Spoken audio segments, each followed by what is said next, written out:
Fred Vasseur's mission as Ferrari Team Principal is clear: to make the most decorated team in Formula One history world champions once again. When you join Ferrari, it's a bit different. Everybody is much more emotional, the press is much more emotional, the team members are more emotional, and I think to have the possibility to join Ferrari as a team principal, it's somehow not the pinnacle, but somehow the biggest challenge, let's say. The pinnacle is if you win with Ferrari, that it's a bit different.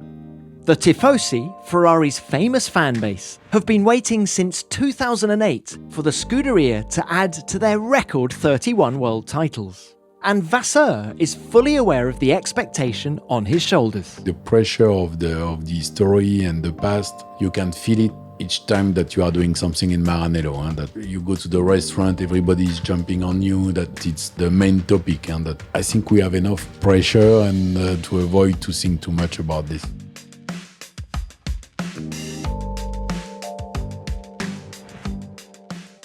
Welcome everyone, I'm Tom Clarkson, and this is F1 Beyond the Grid. Fred Vasseur was a team boss in GP2 the last time Ferrari were world champions, and now he's taking on arguably the most pressurised job in the paddock.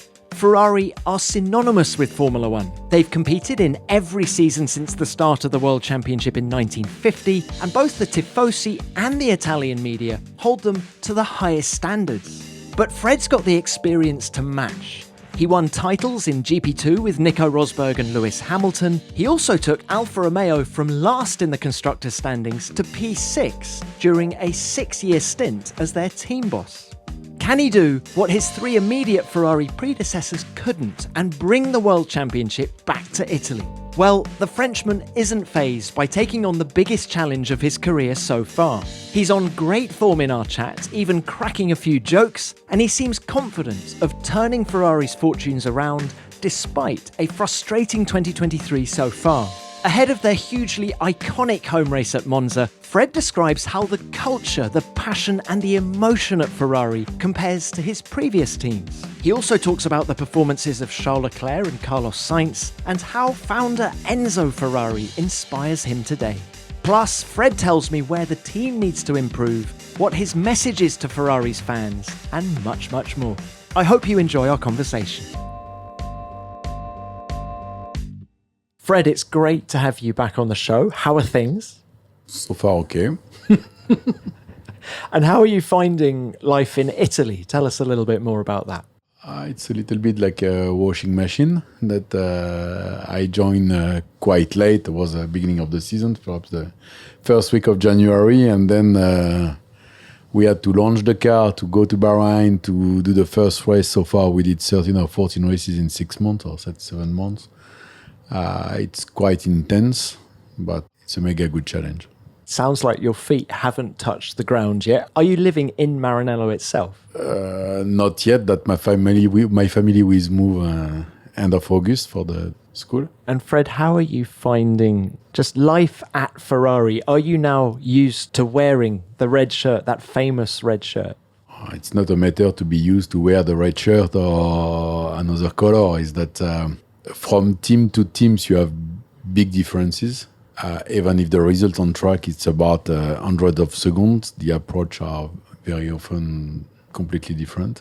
Everybody told me that Ferrari is something different, and it's true. Can we talk a bit more about that? I mean, the different cultures, you've worked for a team based in England at Renault, you've obviously been in Switzerland with Alfa Romeo. Just how and where is Ferrari different?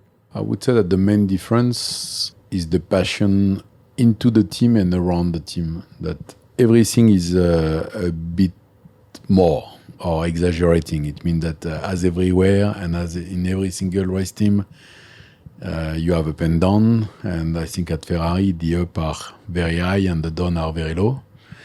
And my job is to calm down the exaggeration, to try to stay a bit more consistent and in the approach. And I think it's probably the biggest difference between the teams. That I remember perfectly when I joined Einstone after the first race, but they don't care about the results, and so that, because they are very pragmatic and very consistent in the approach, into the mood, and so. And I think it's also the English culture. And when you join Ferrari, it's a bit different. Everybody is much more emotional. The press is much more emotional. The team members are more emotional.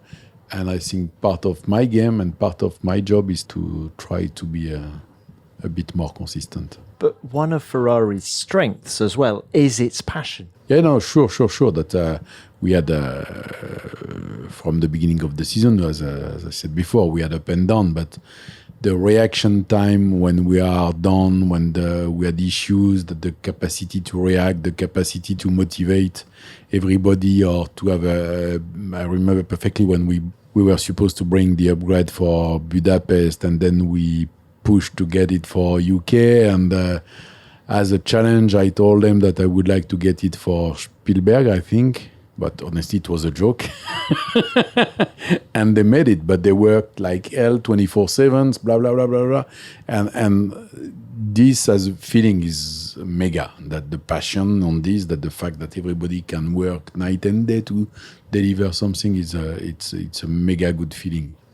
Now we have to stay a bit less emotional when we are speaking about results in one way or the others. But I think it's much easier also to calm down someone than to push someone. Can you talk us through the moment when you got the call from Ferrari? Who first made contact with you? Where were you? What were you doing? It was just after Abu Dhabi last year. It was a bit strange feeling because everybody spoke about it during Abu Dhabi weekend, but it was not the case. And the week after that, we had the first discussion. I was flying back from Abu Dhabi. I did a pit stop at home, and then I was in Switzerland. It was a strange story, but I was already in contact with John Elkann. First, I was a customer of Ferrari for the engine with the Alfa Romeo team that we had. The title sponsor was Alfa Romeo, part of the group. It means that we were already in contact, and we had the first discussion to know if I could be interested with the position. How long did it take you to say yes? I didn't want to be too emotional because when you are doing this job, and I am doing this job for 32 or 33 years, for sure to have the possibility to join Ferrari as a team principal, it's somehow not the pinnacle, but somehow the biggest challenge, let's say. The pinnacle is if you win with Ferrari, that it's a bit different. And to have in front of me the biggest challenge of my job, it's a challenge. And I took 24 hours to think about it. Also, not for me, because for me, for sure, it's a kind of mega project. When you play tennis, you want to do Wimbledon. When you are doing my job to be at the team principal of Ferrari, for sure, it's what you want to do. But I took 24 hours because it was more for my family, and I know that I put a lot of pressure on my family so far, and I knew that it will be another step, and I wanted to discuss with them if they were keen to do it. I completely understand why you said yes, but were you tempted at all to stay at Sauber? Because they've got an exciting future ahead. You just overseen the sale to Audi, and exciting times for them as well. So far, I always did my own company in the past. I built up my own company, and somehow at Sauber, it was not my company at all, but I had the feeling that we build up something. I joined in 2016 or 17. We were quite close to the bankruptcy that just after this situation. Absolute P10, because we had no more than 10 teams on the grid. It's why we were P10, something like 4% off. And when you want to create or to build up something, Sauber was a very good challenge. I really enjoyed the 5 years that I spent in Switzerland. That let's say is the opposite of Ferrari. It's difficult to create the link and so, but I think also that after 5 years, I had personally a very good relationship with a lot of people into the team, and I really enjoyed this. But I had also the feeling in the other end that finishing P6, I don't want to say that we can't do more or better, but I had the feeling that we deliver what we had to deliver. It was a new chapter for Sauber with Audi joining and so, and I had the feeling that we did the job, and it was the perfect timing for me to jump on something else. Talking of timing, you say that You've been running race teams for more than 30 years. Thank you. Has it arrived? You don't look a day over 21, Fred. But has it arrived at the right time in your career? Had this opportunity presented itself in 2017, do you think you would have been ready for it? Or is now the right time? Well, no, I think I'm like the red wine, that I'm getting better with the seasons. No, but I think overall it was a very good experience. Sauber, and also a good experience for me because it was the first step of the collaboration with Ferrari. I mean that when I joined Ferrari, it was not a complete unknown company. But again, that the fact that we build up something, it's difficult to compare with the Ferrari situation because it's another environment, other country, other culture, other partner, and so on. But I think it was, as a group of people, not personally, but as a group of people, it was a mega good challenge. I was more than happy with what we delivered at the end. What attributes do you think you need as a team principal? For a driver, it's clear they've got to be fast. As a technical director, you've got to be on top of the technical side. To be good at what you do, what attributes do you need? It's very difficult to say because that if you have a look on the 10 team principal, they are all coming from complete different horizons. You have guys coming from finance, you have guys coming from the driver's side, you have guys coming from engineering, you have... How would you describe you? I'm more coming from engineering and racing, but I'm not sure that you can say, okay, this is the perfect profile to be the team principal, and so that what is true is that, and I know pretty well all my colleagues, they are all in love with racing, with this job and the global picture of the Formula One. That let's say that it's quite difficult to imagine what could be the perfect profile of the team principal. It's probably much easier for the drivers or for the technical director. There's more from Fred coming right up after this message. With school and work picking back up for many as the summer months draw to a close, you might be looking for wholesome, convenient meals that you can easily turn to on busy days. Factor, America's #1 ready-to-eat meal kit, can help you fuel up fast with chef-prepared, dietitian-approved, ready-to-eat meals delivered straight to your door. So you can save time, eat well, and stay on track with your healthy lifestyle. And better yet, the meals are ready in just 2 minutes, meaning no grocery store trips, no prep, and no mess. Just heat and enjoy. Choose from more than 34 weekly options, and if you want a tasty protein hit, definitely give their shredded chicken bowl a try. It's delicious and full of flavour, and the chicken was cooked perfectly. Or, for an easy wellness boost, try their refreshing beverage options like cold-pressed juices, shakes, and smoothies. And if you're in the mood for something a little fancier, then level up with Factor's Gourmet Plus options, prepared to perfection by chefs and ready to eat in record time. Treat yourself to upscale meals with premium ingredients like broccolini, leeks, truffle butter, and asparagus. Whatever your goals are, Factor has meal options to help you eat well without the hassle. Head to factormeals.com/BTG50 and use the code BTG50 to get 50% off. That's code BTG50 at factormeals.com/BTG50 to get 50% off.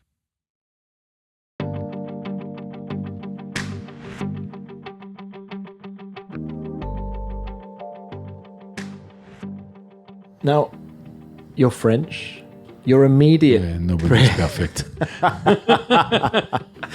Your immediate predecessors in the job have all been Italian. I'm thinking Mattia Binotto and Maurizio Arrivabene, Marco Mattiacci, Stefano Domenicali. Is it a help or a hindrance that you're not Italian, running the Italian national team? I'm not asking myself the question, honestly, that for me it's not a matter of nationality. You have pro and cons, and it's difficult to know it, and the future will tell us if it's an advantage or not.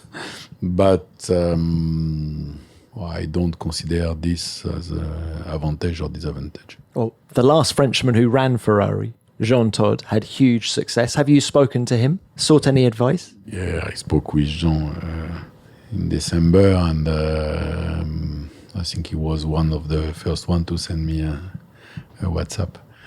But I think it's quite difficult to compare Formula One of the 90s or beginning of 2000 and the Formula One of today.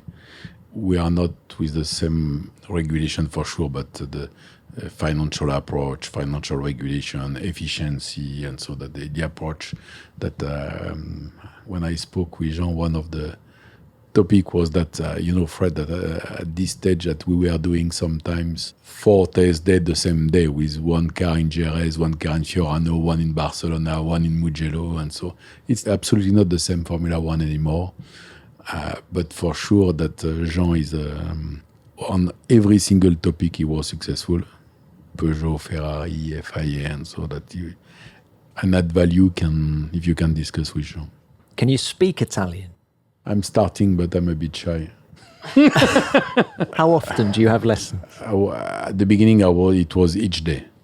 And then I had a big issue with my back, and I was not able to sleep anymore the night, and I stopped that, and I'm starting now.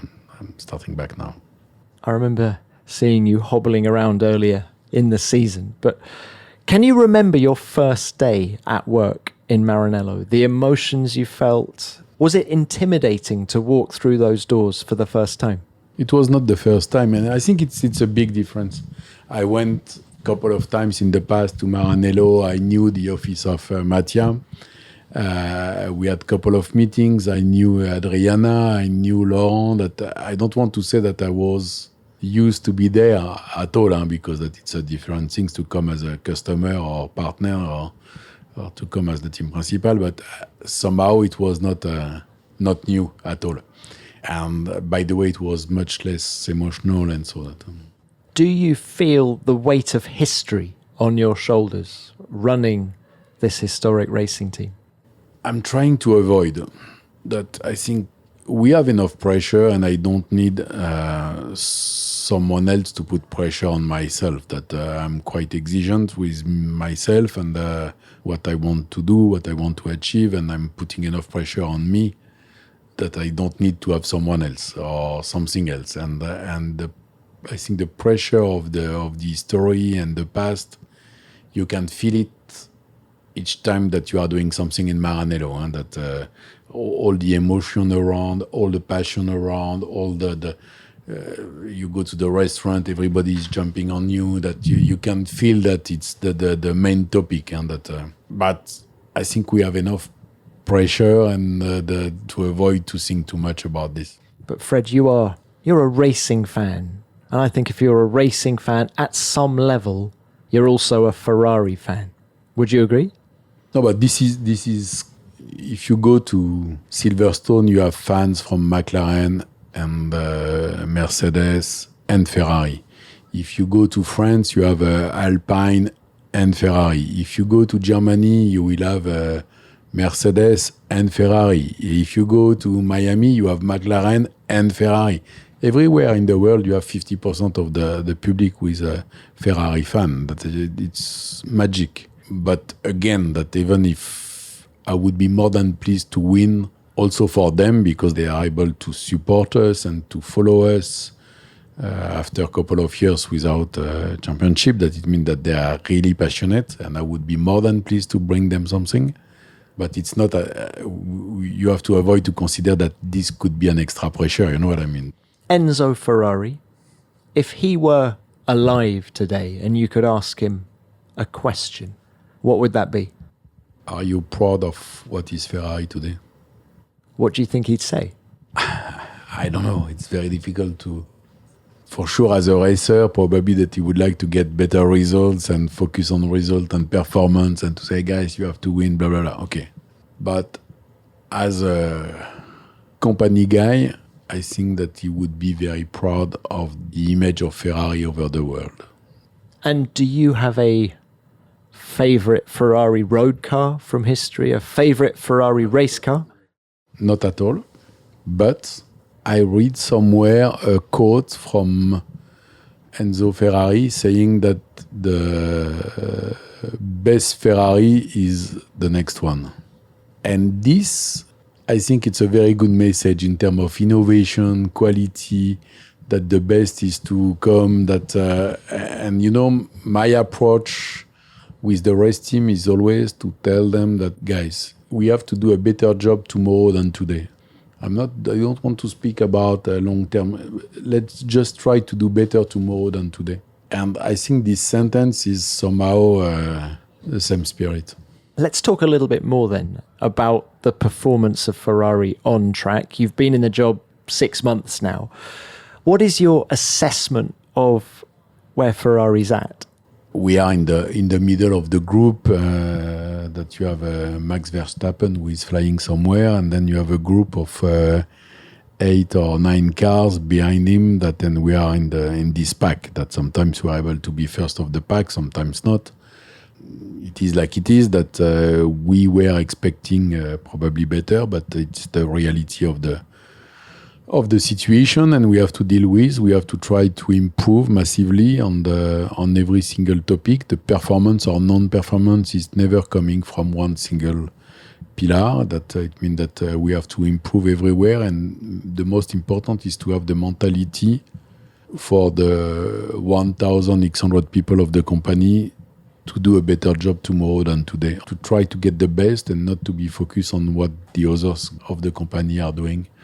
This is crucial for the performance. You say you need to improve everywhere, and I'm sure that is the message that every team principal gives in the pit. But doesn't matter if you doesn't matter. Yes, if you win or not, it has to be the mentality. If you are winning and you don't have this mentality, someone will overtake you. But Fred, what do you feel the team does well? Let's start with the positives. What is the team doing well? Reaction, motivation, that the capacity to fix the issue, and I would say the mood. That even when we had tough time, I think the mood into the team was positive, and this for me is crucial, because without this, that you can forget to be able to win. That basics are there, but now we have a huge challenge in front of us. You say you need to improve everywhere. Is there one particular aspect that you can elaborate on a bit more? No, because I think it would be a mistake first to finger point someone or something or a department, and it's pure performance. I think we are not far away of to be the second team, but we didn't deliver. It means that we missed too many points on track from the beginning of the season. It's one of the area. We know also that the package is probably not the best one today, that we are pushing to do a better job for the future. And no, I don't want to say that and it's not true, and that that as soon as you will be able to improve on one department, area or topic, naturally you will push somewhere else and you will try to do a better job somewhere, and then it's a kind of unstable situation that you have to improve step by step. And do you have everything you need to win in terms of infrastructure? No, the same. That if I had what I want, it would be a mistake, because you always want to get more. You have to put yourself in the kind of unstable situation, but unstable on the front. That it means that forward. It means that you always have to move forward. It's if you can't stay on the same position. And the same for the investment, the same for the development of the technology, the same for the recruitment, the same for formation, education, and so that if you stay where you are dead. That you can't be pleased with what you have. What about personnel? Are you shopping? To not shop is to go backwards. Because this is the life of every single company in the world. That you have a turnover. That it means that. We are losing perhaps 90 people a year because that they want to stop Formula One, because they are going to pension, because that they want to go to another team for family reasons, and so it means that to stay at the same level, you need to recruit 90 people a year. And we are more in the phase today that to recruit a little bit more. It means that it's a huge challenge for the HR, thanks to them. This is probably the biggest challenge, because we need to recruit also as soon as possible. And are you recruiting from within Formula One, or can you look outside of Formula One? No, it's always a balance. That the target is also to increase the mix of culture into the team, also because it's the fastest way to improve on some area, to have a kind of quick know-how, taking guys from other teams, and we are into this process. But we have also linked with Italian university, high school, and so to take graduates, because that we need also in the other end. You need to have experience coming from other teams and the know-how, but you need also to have fresh blood into the system and to take guys from the high school in Europe. Talking of fresh blood, what other industries in the world are like Formula One, Fred? Could someone from the aerospace industry walk into a job in Formula One and be able to get the job done and be useful? 200% sure. One of the biggest mistakes would be to imagine that Formula One is over the top in every single area. That you have the mechanical industry, or every single industry is sometimes more advanced than us on their own perimeter. It means that we have to recruit people with different profile, different culture, coming from different countries, and it's where that we have also to improve. In cybersecurity and Formula One, every millisecond counts. Only the most advanced cars and dedicated teamwork win races on the track, and only the most advanced security technology and elite specialists have the power to prevent, defend, and stop cyber attacks. Technology makes all the difference in who has a clear advantage, where Bitdefender is renowned for driving leading-edge innovation in cybersecurity. Bitdefender helps safeguard the data of Ferrari. They supercharge the cybersecurity team's ability to swiftly identify and respond to any threat that arises. Bitdefender has earned the trust of Ferrari for its commitment to innovation and for being at the forefront of cybersecurity to manage continuous and evolving challenges. Join the millions of consumers and businesses that trust Bitdefender to protect their digital worlds. Visit bitdefender.com to learn more about how Bitdefender supports Ferrari to stay ahead of cyber threats and how you can make your digital life safer.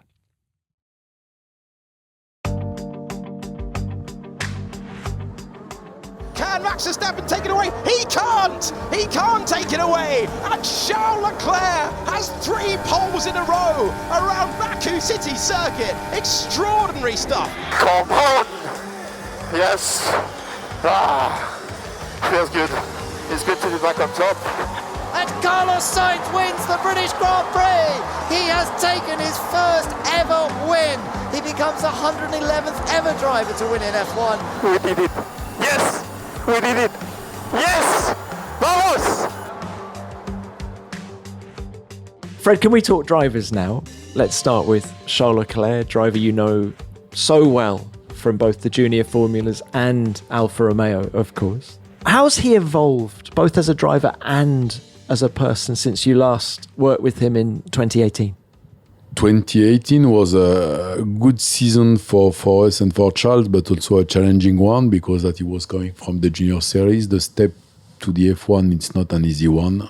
I don't want to speak about driving or technical approach, but the fact that you are changing your environment. And I think Charles did it pretty well this season, but the next step, moving to Ferrari, was the biggest challenge. And I found someone a bit more mature, a bit more confident with himself, with probably more certitude about what he's expecting from the team and so, but also with the same characteristic to be able to be very honest with him and the team.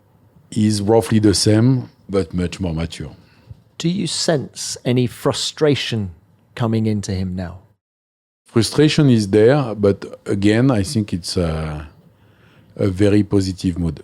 I can't imagine Charles, after 5 years in F1, not frustrated with the current results. It has to be part of the motivation. You can't be happy with this when the challenge was to win. That it's not that you have to blame someone and so, but the frustration has to be also the part of the motivation. What is his greatest quality? Don't want to speak about speed or... but the fact to be always very honest with himself, with the team, for me it's a huge asset when you want to develop something. Would you like to see him be more decisive over the radio, for example, when he's discussing strategy with his race engineer? You have to take care with the radio, that I think it would be a good joke to listen to deeply the radio of the other sometimes. But part of the relationship is also into the discussion, and sometimes that makes sense to discuss. It's not that one has to take the lead and to have an open discussion. It's, for me, it's okay, and I'm pleased with this. The fact that the driver can be a contributor of the choice is part of the game, and I'm fully okay. We can't blame Charles for this.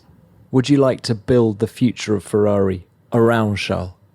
I had the question at the beginning of the season, and it was probably a misinterpretation of my answer. I think that we have two good drivers today, Carlos and Charles. They are doing good job that we always have to improve, and that as every single team member that we have to do a better job and to continue to develop our skills and to improve. But both are doing a good job, and I know also that we have to develop the team around the drivers, and I put the S because it's important. But they are keen to the development of the team. I'm keen to work with them and to continue to develop the team with them. When you look elsewhere in the pit lane, it is Max Verstappen having the success at Red Bull. It was Lewis Hamilton at Mercedes prior to that. Sebastian Vettel at Red Bull. It was Michael Schumacher at Ferrari. It always seems to be one guy. No, you had Prost and Senna at McLaren. Good answer, yeah. You can always find an example and counter-example, but drivers, they are key pillars of the performance. Not just about speed on track, but about the development of the team, the feedback they can give, the motivation that they can bring, and so they are keen to the project. And I think we have two good drivers, and they are very important for me. And do you think the driver will become even more integral to performance in 2026 when the downforce is reduced? I'm not sure that the driver is more or less important due to the regulation. This is not true. What you could say, it's not due to the level of downforce, is that if you have a kind of convergence of performance, what we have today, compared to 5 years ago, that if you compare 5 years ago, very often you had the two Mercedes, the two Red Bull, the two Ferrari, and if the driver was doing a mistake, he was losing one position, perhaps two. Today you have a group of at least 9, but sometimes 10 or 12 cars, if you include the Alpine or sometimes the Alfa Romeo and so, who are able to fight for the first row. In this situation, the driver can do the difference and can do a huge difference. Doing a mistake is P12, doing a good job is P2. They are crucial into the performance, but it's not just about performance on track. For me, this is the visible part of the iceberg, but the job that they are doing behind the stage, pushing the team, bringing an extra motivation from every single employees or with the technical feedback, this is huge. And probably bigger than the pure performance on track. Let's talk about Carlos Sainz then. Is he very good at the technical side of it? When you talk to him, he seems to relish the technical side. Two different things. The first one, the capacity they have to analyze what they are doing. The second one is the capacity they have to express it. And then there is the capacity to work.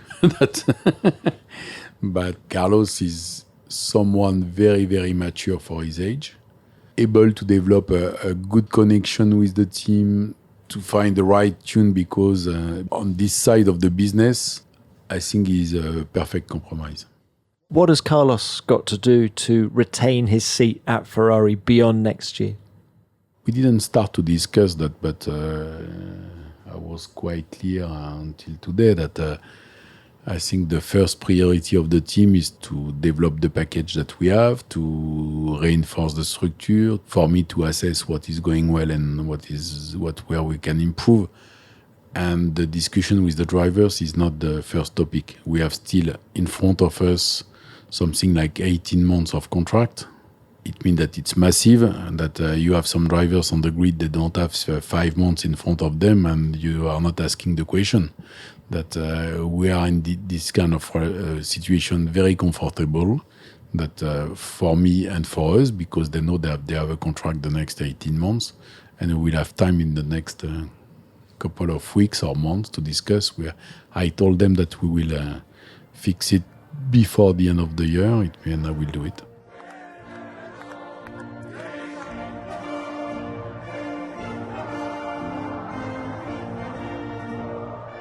Never is an anthem sung with such gusto and passion as the Italian national anthem when Ferrari win at Monza. And still the crowd pour onto the track to be part of these celebrations that they've waited so long for. Charles Leclerc lifts the trophy high above his head. The crowd continue to swarm in.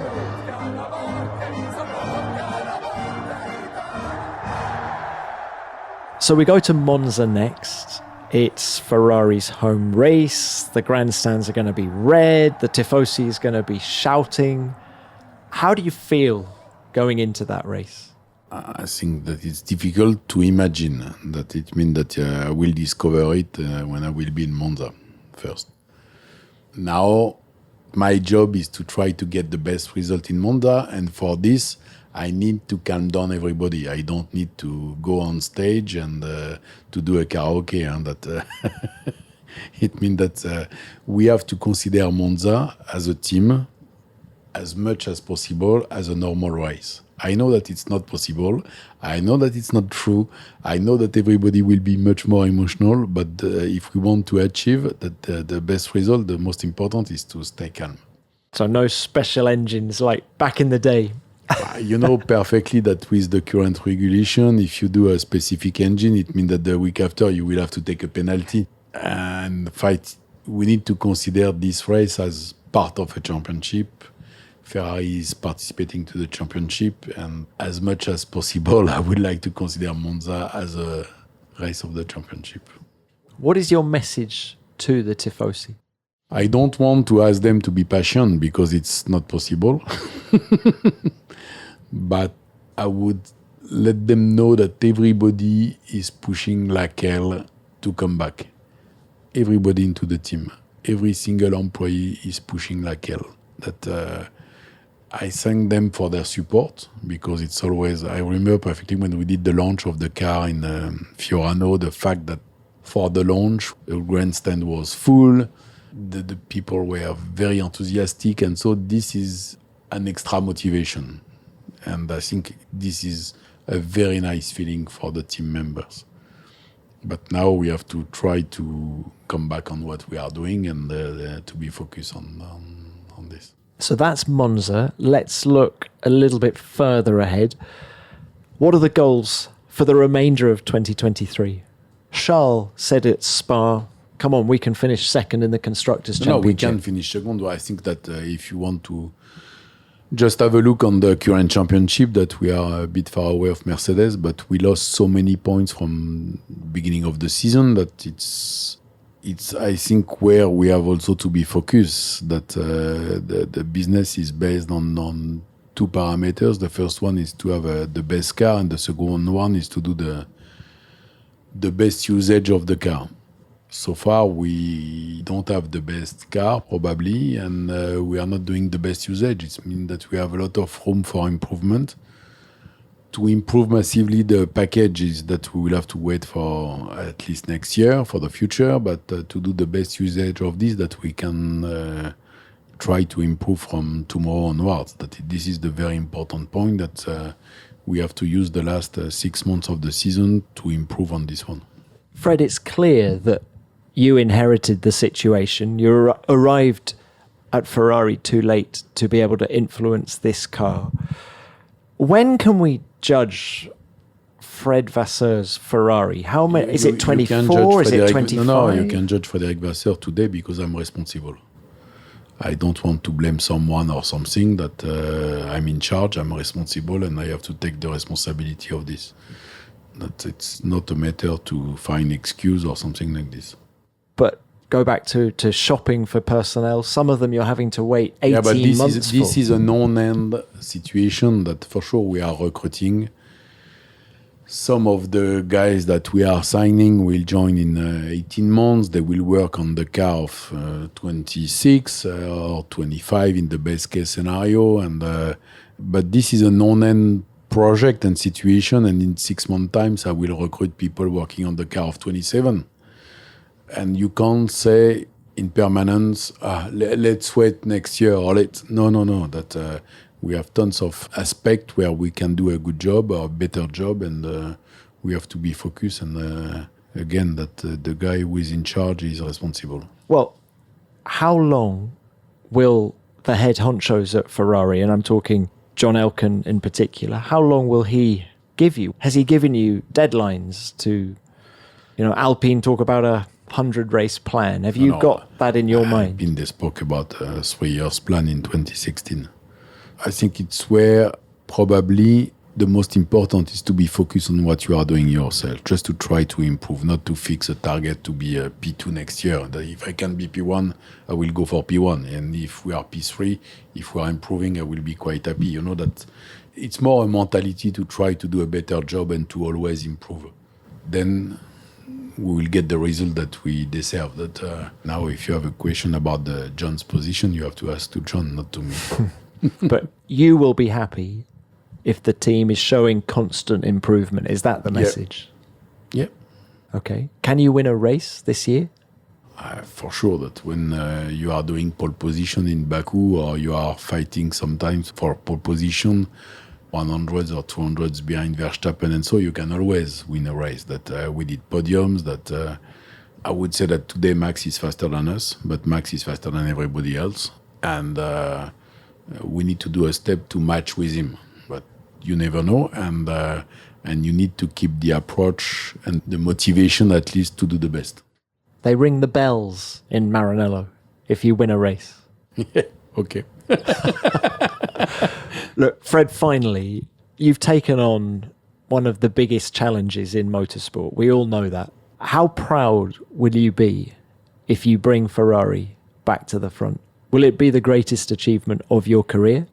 For sure, because that I think that my position is probably the most exposed, or I don't know the right word and the right description, and it's probably the biggest challenge. But I think also that if you win, is the biggest success from far.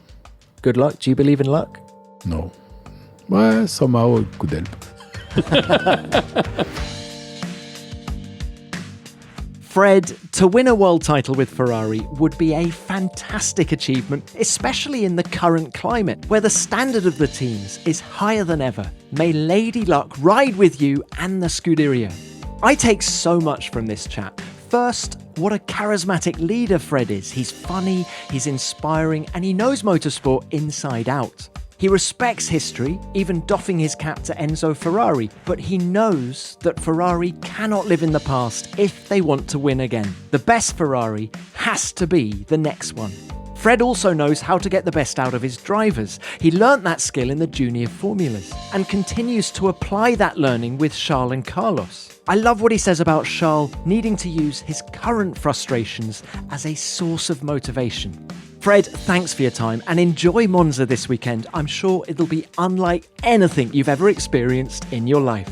Now, please send in your thoughts and stories about Fred. How long do you think it'll take him to get Ferrari back to the front? What do you think is his greatest strength as a leader? Let me know through all the usual means, and I'll read out some of your comments at the end of next week's show. I'm at Tom Clarkson F1 on Twitter, or you can use the hashtag F1BeyondTheGrid. Which of course brings me on to what you sent in about Heinz-Harald Frentzen after last week's show. And I must confess, I was a little overwhelmed by the response that we've had to that episode. You really loved hearing from Heinz-Harald, didn't you? Let's start with this from Alejandro Schneider. The podcast was amazing. So much technical detail, honest comments, Heinz potential. Blah! I am amazed. Here's one of the greats. The Prost Arrows technical feedback is unique. Well, I love the Kimi blah reference there, Alejandro. And thank you for getting in touch. I'm glad you enjoyed the show. And what about this from Craig Park? It's a great story. After the 2000 Australian Grand Prix, I was flying to Europe. Heinz-Harald Frentzen sat behind me in first class. Very nice. The hostess thought I was Heinz-Harald and asked me to autograph the first class menu. I pointed behind me and she got him to sign instead. And after we disembarked, Heinz-Harald said to me, "You should have signed it." It was a fun moment. Well, I can just imagine the wry smile on Heinz Harrell's face while saying that to you, Craig. Thank you for the note. Thanks for the story. Now, what about this from Nicholas Harbour? This episode with Heinz-Harald Frentzen was the one I've wanted since you started the podcast. One of my favourite drivers, very humble, and he should have been world champion. It's a pity that Ron Dennis was so stiff because I love Heinz's dry sense of humour. It was a great episode. Thank you. Well, thank you, Nicholas, for your note. I love reading messages like that. We've had literally hundreds of messages about the show, and we'll sign off with this from John McCann. As a mechanical engineer, I found the discussion on the Arrow steering arm very interesting, as well as the simplicity of the solution. You would have made an excellent mechanical engineer, Heinz. I think someone's already said that you remind them of Niki Lauda during the podcast. Well, Heinz is fully engaged on social media now, and I think he's even replied to your message, John, but thank you for getting in touch with the show. Heinz and Niki were very similar in this regard, I think. Well, we'll leave it there for messages, but thank you to everyone who wrote in. We love reading your comments. And that's pretty much it for this week. Thank you for listening to Fred, and don't forget to send in your thoughts and stories about him ahead of next week's show. And you can listen to F1 Nation's review of the Dutch Grand Prix with myself, Julian Serasoli, and Christian Maynard right now. Just search F1 Nation in your podcast app. And I'll speak to you again next week when I'll be joined by another great guest from the world of Formula One. Beyond the Grid is produced by Formula One and Audio Boom Studios. Until next time, keep it flat out.